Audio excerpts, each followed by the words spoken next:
I'm going to get right out in front of this one and say that I'm not a competitive Smash player. I've never played in a single tournament for Smash Bros. I didn't even own a Smash game before Brawl. But I've loved this series for as long as I can remember, and I'm gonna talk about it. I played the original Smash Bros. On the N64 as a young kid, but I have a garbage memory, and don't recall much about that point in my life. But when I was in the 5th grade, I remember playing Melee. I remember having sleepovers at my friend Dominic's house and us playing 3 different games: Sonic Adventure, Kirby Air Ride, and Super Smash Bros. Melee.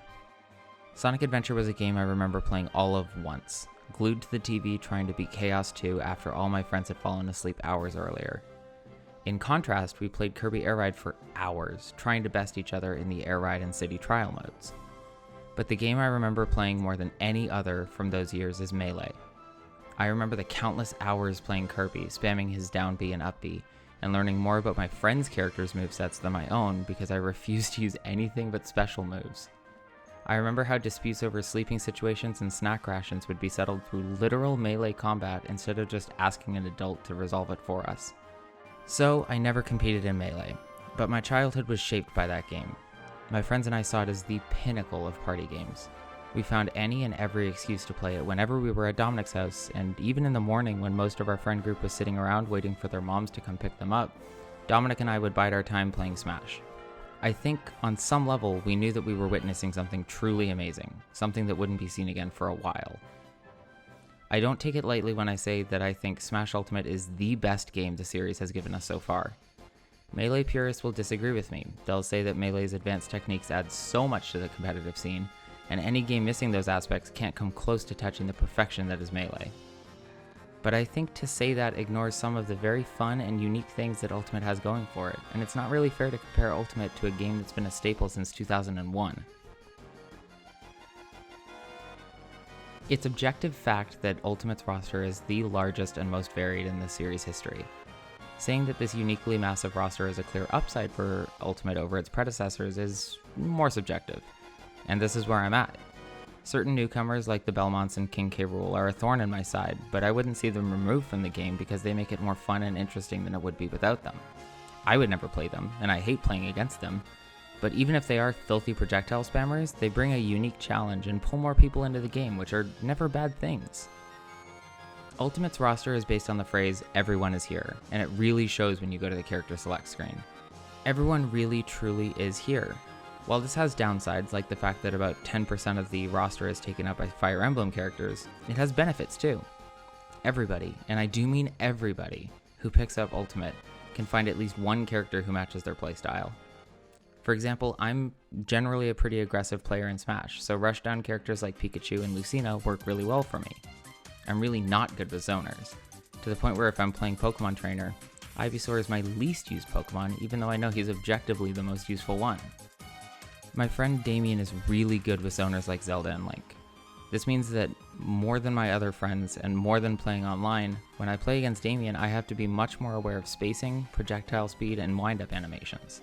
I need to be able to predict whether Damien will curve Din's fire up or down and plan my recovery accordingly. Archetypes like Zoner and Rushdown aren't unique to Ultimate. They've been a series staple since 64. What is unique is that Ultimate's massive roster gives you a bunch of options within archetypes. When you do figure out your specific playstyle, you aren't confined to just 1 or 2 characters to play. Every character archetype in Ultimate, from Rushdown to Defensive to Grappler, has a handful of characters you can pick. You like sorties? Good, we've got like 9 of them. Want to play a heavy? There's over half a dozen, and not all of them are big bulky villains. I mean, most of them are, but 2 of them are just regular Pokemon. Ultimate's roster may seem overwhelming at first, but the meaningful choices given to you as a player before you even start a match are fun and interesting because almost no 2 characters from the same archetype play the same way. And the way the game encourages you to find your favorites is genius. The most fun and entertaining part of Ultimate, at least for me, was in the first 2 weeks of owning the game. I booted up for the first time, entered Smash mode, and saw a slim cast of 8 characters, the original 8 from Smash Bros. 64, staring back at me. I started my first match, and when it was done I saw the words, "A new foe has appeared," and a dark silhouette of Ness.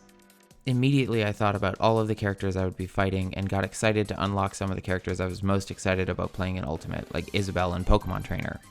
Within 5 minutes of starting the game and playing my first match, I had both short-term and long-term goals for the future.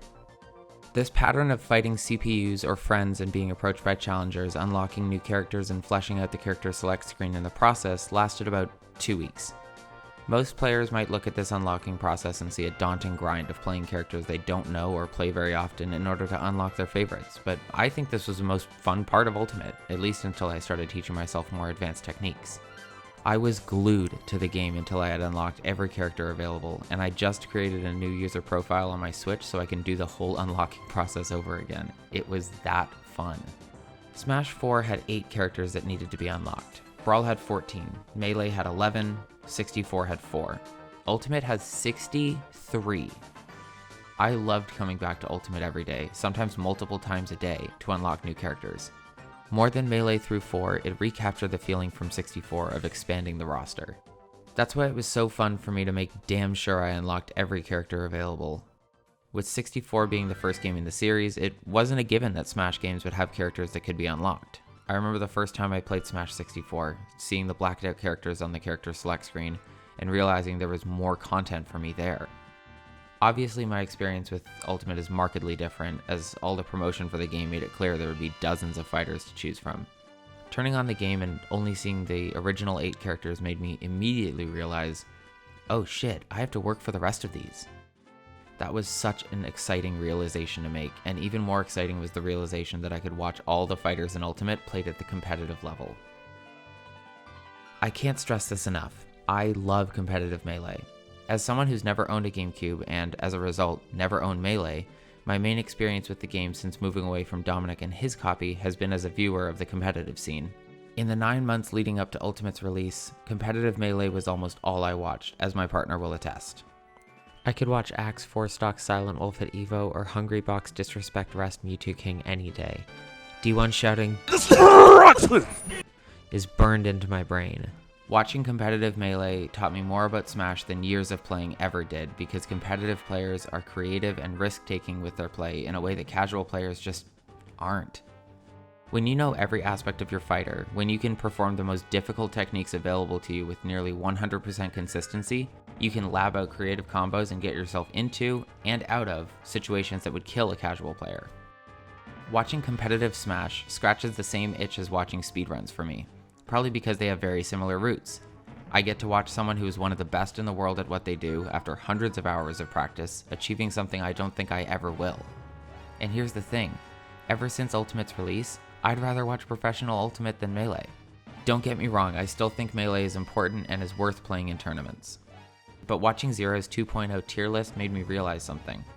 There are videos of almost every character in the Ultimate roster playing in tournament and doing well. That isn't to say Ultimate is balanced, no game with 70 plus fighters could ever be balanced. But the fighters in Ultimate are all at least tournament viable with a few small exceptions. This is something I don't think Melee can say for itself. That definitely has a lot to do with the fact that Melee is almost old enough to vote, and Ultimate is still spitting up baby food. But when was the last time you saw Bowser or Mewtwo in a Melee tournament? Melee comes closer and closer to becoming a solved game every year, and while I don't think it will ever quite get there because of the variable of player skill, even a close to solved game can get stale. Aside from Hungrybox, every player in the top 6 for Melee has Fox as either a main or secondary character. Meanwhile, in Ultimate's top 6, there are 6 different fighters made by 6 different players, and only Wolf shows up more than once as one of Tweak's mains and one of Light's secondaries. This early in the lifespan of a game, it's hard to tell whether it's going to rise to greatness the way Melee did. Considering the breadth of fighter diversity being seen in professional Ultimate though, I think it's on track to becoming another Melee tier classic that'll be played for decades to come. Which Smash title you think is best depends on a lot of factors. Your opinions about the roster, the advanced tech, the competitive scene, the specific players, and the graphical style all may vary. And there's more to love about different Smash titles than what I've described in this little essay. Maybe you like 64 because you loved the Board the Platforms challenge from the one-player mode in that game. Maybe you loved Brawl because you prefer a more casual play experience. Everyone who's played a Smash game has a favorite Smash, and I think I've spent enough time here outlining why Ultimate is mine. The last thing I'll say Ultimate has going for it, and a big reason I love it so much, is this. The final hit. Polygon's Patrick Gill did a great video on why the final hit feels so amazing, and I think it's been something the Smash series has been sorely missing. Thank you so much for watching my video about Smash Ultimate. If you noticed an increase in audio quality between the last video and this one, it's because I was able to buy a new microphone with funds from my patrons over on Patreon, and I'm not doing my audio recording on my phone anymore. Special thanks to Great White Dilf and Professor Poop Pumps for their patronage. If you like this video and want to see more from me, please subscribe and let me know what games you want me to talk about next. And if you want to support me, please consider becoming a patron or buying me a coffee. Tell me in the comments what your favorite Smash Bros. Game is and why. I want to know what you value most about your favorite entry to the series.